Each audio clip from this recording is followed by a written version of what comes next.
I'll try and speak without the microphone because it's not working at all well, and the volume is still extremely low. And I'm sorry if anybody's tried to listen to anything, but perhaps I need to get a new phone. So, the matter of lonely or lonesome Christmas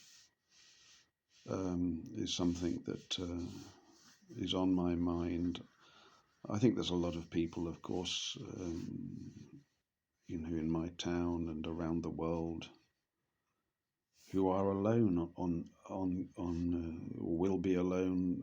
Tomorrow is Christmas Day, 2023, and of course it's a poignant time because it's a time when people tend to congregate in families and groups and friends, and so there's some measure of stigma attached to the idea of being alone, um, and it causes us to, or causes me to meditate on that matter more than usually. Um, I mean, I would. They say in Italian, "Meglio solo che mal accompagnato." Better to be alone than in unsuitable company. And of course, I do agree with that. I have no time for just inane dialogue and commentary, and sadly, that seems to be what's available. And also, after so many years of living alone, I suppose company becomes a problem. I don't know. Um, I think I'm fairly reasonable company, but I'm not sure whether I am actually. I'm a little bit abrasive, and sometimes maybe I might make an unsuitable comment. I pride myself on being diplomatic. Um, I certainly don't have any intention to upset anybody. I don't feel I should. But whether my intention is matched by my performance is a bit doubtful. The whole issue of social congregation is very questionable in my mind. Um, Aggregation, um, gregarious, you see. I mentioned to my wife that she was a gregarious person in my view, and she took umbrage. Now, we were speaking Italian, and I hadn't realized that gregarious comes from gregge, which is the word for a flock, as in a flock of sheep. So there's a negative connotation to the word in Italian, gregario, which I hadn't perceived in English, and perhaps there is a negative one in English also. Um, Unthinkingly following the herd almost, to be gregarious, to mix in with the flock. That's not me at all. I'm not at all gregarious. I don't mix in with any flocks whatsoever. Um, I can't join any associations or any groups. Mm. I wish I could, I wish I could find something that meets my criteria, but I don't think any such thing exists. And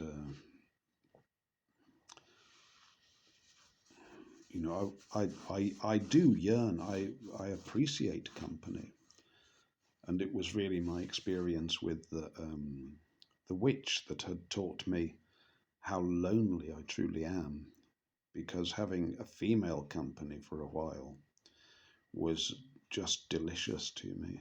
Um, I enjoyed it greatly, but it couldn't continue, you see, because there can be no friendship between a man and a woman. Not really, and I'm sure many people know what I'm speaking of.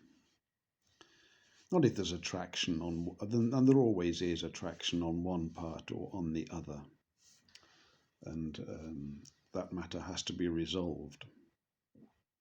If the friendship, continues. I mean, I'm not saying that one can't frequent members of the opposite sex or the same sex, depending on one's persuasion, for a period, a short period. But if it becomes prolonged and the friendship becomes, or the apparent friendship becomes more intimate, then this matter has to be resolved. And that would be my preferred friendship, would be with a woman, I must say. I enjoy male company, but I think we are completed by a member of the opposite sex. That's my enduring sensation. A woman can free a man's mind. This is part of the sorcery. It takes a woman to dismantle the conceit of a man, and it takes a man to dismantle the conceit of a woman in some way. But we live in a society where men and women just don't seem to get on all that well. I think perhaps our expectations are off. I can't really speak what women expect of men, what men expect of women. We are so bombarded with misinformation left, right, and centre that it's rather hard to know, isn't it? The whole world, in a way, has been turned upside down by the architects as they plot and plan and steer our course, or attempt to do so. I wonder what they've got planned next. I can see it, one can see it shining through now, shining through the cracks, as it were, that our world is being orchestrated by, I suppose it would be a director, a little bit like in the Truman Show. And certain key pieces of fiction have been crucial in this process. And I was thinking latterly of Star Trek, how much Star Trek has mapped out our progress. Now, the normal understanding would be that, Star Trek has somehow perhaps been prescient in certain matters, but generally speaking, it's been a description of the way we perceive reality. And so it's been commentary. But I think it's also interesting to look at Star Trek as actually being innovative and generating a reality. So many things, have appeared on Star Trek and similar works of fiction, and have then made their way into the public consciousness. And not all of them are real. One of the most interesting ones, I think, is the concept of satellites,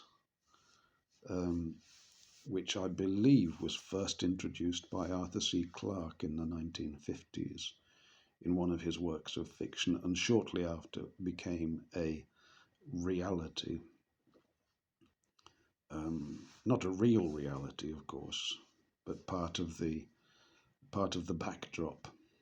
So much of our lives is just backdrop, isn't it? It's just a reality that's been conjured up by the theatrical experts. And if we start to strip it away, and I think it has been stripped away, it is getting stripped away, it's being chipped away now. and we're beginning to glimpse something a bit more substantial. And it's virgin territory, really, isn't it? It's quite exciting. And I think this process, is far before matters of, even back in the 1700s and the 1600s. I think this artificial reality was being built, um, particularly around the Bible and our understanding of God, which has been completely taken over by the church. People can no longer separate the Word of God from the church because it's just in our subconscious. It seems to be joined, I think, almost. But my own thoughts on this, I've spoken about it before, and I continue to be of this persuasion, are that they're very different things indeed. The Bible is a far deeper and more philosophical source of knowledge. The church has really it has been a diversion, I think, and persuaded people that the Bible isn't something really that they might be interested in. Many people. So we've had this kind of false reality, and I have to wonder. I mean, things like mobile communications, cell phones and so on and so forth. There's a certain amount of evidence, and people can check this, if they're interested, that this technology was already extant in the 1800s, like many forms of electrical technology. So perhaps what we're witnessing is a reveal by the playmasters. I am somewhat of the idea that there was a golden age, and I think that's generally agreed. That probably ended around the 1600s, and that age, perhaps in the Bible, could be the 1,000-year reign of Christ. And so we are now experiencing the period in which Satan has been unleashed for a little while, and it's drawing to a close. And so there's this general awakening, and I hear so many people. I mean, I talk about my awakening, but I mean there are many people who are exploring all sorts of interesting ideas in their lives, ways of thinking, ways of living, and really exploring some very, very deep philosophical paths. And I'm very encouraged to hear young people speaking, particularly young people, but because that means that the change is in progress, I suppose. So I'm encouraged by that, that we're going to have a more spiritual, the spiritual understanding is growing. And for spiritual understanding to grow, we need to clear the decks of all the flotsam and jetsam of the playmasters, who are continually invading our reality through social media, which is, I suppose, is what I'm doing in a certain manner of speaking, but nobody listens, so that should be, or hardly anybody listens, so I don't think it's a serious threat. But yeah. So Christmas alone, how's it going to be? The same as any other day. And fortunately, I've reached the end of my translation work for the time being, so I shall have I'll probably have a week or 10 days of glorious doing nothing. And doing nothing is a bit of a threat to me sometimes, because I'm usually busy. Suddenly there's a vacuum, this sense of idleness, and it takes me generally, probably many days to get any kind of to get used to it in any way at all. And in my mind, I'm planning a trip to Italy. This is what I've. This is really one of the things, one of the goals, if you like, of the whole process. Um, I want to get my health and my intent and my will aligned so that I can manage this trip. And I'm thinking how to tackle it. And I'm I'm rather attracted to the idea of hitchhiking. Whether I would have the nerve to try such a long trip hitching at my age, I don't know. Um, if I had more money, I would drive, but that would be quite expensive because my car isn't really sufficiently reliable at the moment. So I would have to have it have some quite a lot of work done on it, I think, to bring it up to a suitable standard to handle such a long trip, including suspension and shocks and a whole load of other bits and pieces that would need looking at, probably timing chain and this, that, and the other. It would probably be a good £1,000 at the mechanic, and then the trip itself is, I believe, there and back. Once you consider everything, you're not going to get much change out of a couple of grand. So a £3,000 trip, but how glorious to be able to go to Italy without having to rely on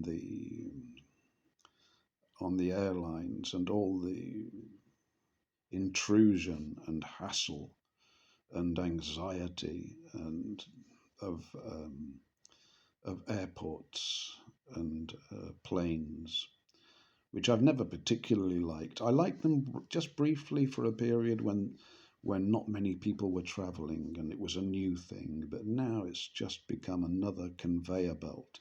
And I think driving would prove to be something quite interesting, and hitching certainly. That'd be beautiful because would inevitably meet people, and you don't know when you start, but you don't know when you're going to get there. You don't know how long it's going to take, and it's quite an adventure, isn't it? God bless everybody today.